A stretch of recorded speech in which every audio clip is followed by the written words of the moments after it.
कायद्यासमोर सगळे समान असतात, पण काही जण जरा जास्तच समान असतात, हे ॲनिमल फार्म या प्रसिद्ध पुस्तकातलं वाक्य. याची प्रचिती वारंवार येत असते. नुकताच घडलेल्या एका घटनेतून बड्या धेंडांसाठी कायदा वेगळा आहे की काय असा सवाल उपस्थित केला जातोय. बघूया नेमकं काय घडलंय.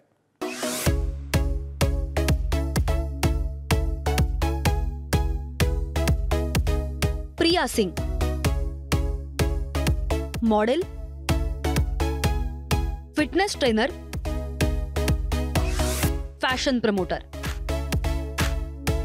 प्रिया कोणता नवीन फोटो किंवा व्हिडिओ पोस्ट करणार याची तिच्या 11 लाख फॉलोअर्सना प्रतीक्षा असते.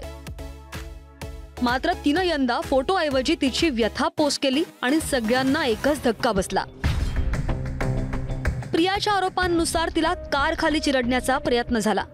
सध्या तिच्यावर ठाण्याच्या रुग्णालयात उपचार सुरू आहेत आणि यासाठी प्रियानं आरोपीच्या पिंजऱ्यात उभं केलंय ते अश्वजित गायकवाडला. अश्वजित गायकवाड MSRDCचे व्यवस्थापकीय संचालक अनिल गायकवाड यांचे पुत्र.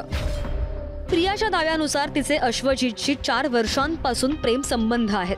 पत्नीशी घटस्फोट झाल्याचं अश्वजितनं प्रियाला सांगितलं होतं.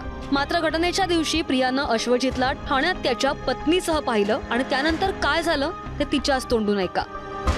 उससे बात करने की कोशिश की कि प्लीज़ मुझसे बात करो बाहर आकर के, और वो एग्रेशन उसने मेरे पे उतार दिया. वहाँ पर हमारी लड़ाई झगड़े हुए, गाली गलौज हुआ. उसने मेरे साथ मार. आपके बॉडी के साथ वहाँ पे क्या क्या हुआ, क्या क्या आपको इंजरी हुई है? मुझे इंजरी हुई है मेरे राइट लेग में. मेरी 3 बोन टूटी हुई है, उसमें उसकी सर्जरी हुई है और उसमें रॉड डाला हुआ है. और मेरे लेफ़्ट साइड की बॉडी में शोल्डर टू मेरे हिप्स तक मुझे बहुत डीप इंजरीज हुई है. मुझे मूवमेंट करने नहीं हो रहा है बॉडी का थोड़ा भी. मेरे हिप्स वगैरह में मुझे काफ़ी नस दबी हुई है और यही सारी चोट लगी है मुझे. तिची बॅग आणि मोबाईल घेण्यासाठी अश्वजितच्या कारजवळ पोहोचली होती. अश्वजितने ड्रायव्हरला उडा दे इसको असा आदेश दिला होता. प्रियाने आपल्या इंस्टा पोस्टवर असा आरोप केलाय. ड्रायव्हरने प्रियाला धडक दिली आणि प्रिया जखमी अवस्थेत रस्त्यावर पडलेली होती. काही वेळानंतर ड्रायव्हरने कार मागे घेतली आणि प्रियाला घेऊन हॉस्पिटलच्या दिशेने वळला. पाहायला जर गेलं तर अश्वजितची ओळख ही वरपर्यंत होती. त्यामुळे या सगळ्या प्रकरणात पोलिसांना इन्व्हॉल्व न करण्याची धमकी देखील प्रियाला देण्यात आली होती, असा आरोप प्रियाने केलेला आहे. सुरुवातीला दखल न घेणाऱ्या पोलिसांनी प्रिया सिंगच्या इंस्टाग्रामवरच्या पोस्ट नंतर गुन्हा दाखल केलाय. इन्वेस्टिगेशन चालू है एज पर FIR और उसकी पूछताछ करने के लिए हम यहाँ पे आए थे. 307 नहीं लगाया, पूरा कार्रवाई हो रहा है, सब ठीक से तपास चालू है, पूरी कार्रवाई. ज्या कारनं प्रिया सिंगला धडक दिली ती कार पोलिसांनी जप्त केली आहे. ज्या पद्धतीनं अश्वजित गायकवाड आणि त्यांच्या सहकाऱ्यांनी त्यांच्या अंगावरनं गाडी नेऊन त्यांना जीवे मारण्याचा प्रयत्न केला गेला होता आणि तरीही 307 हे सेक्शन सुद्धा त्याच्यामध्ये लावलं गेलं नाहीये.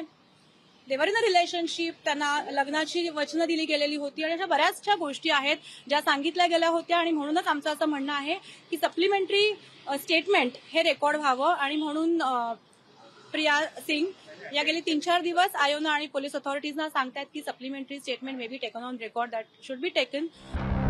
प्रिया सिंगवर झालेल्या जीवघेण्या हल्ल्यानंतर काँग्रेसनं सरकारसाठी काही प्रश्न उपस्थित केले. अश्वजित गायकवाड त्यांची मस्ती इतकी की एका मुलीला ज्याच्यासोबत तिचे प्रेमसंबंध आहे असं म्हटलं जातं, तिला गाडी खाली चेंगरून मारण्याचा प्रयत्न ते करतात. त्याचे मित्र त्यांना सोबत देतात. एवढी हिंमत येते कुठून? गुन्हा दाखल झालेला आहे आणि तरी सुद्धा अरेस्ट होत नाही.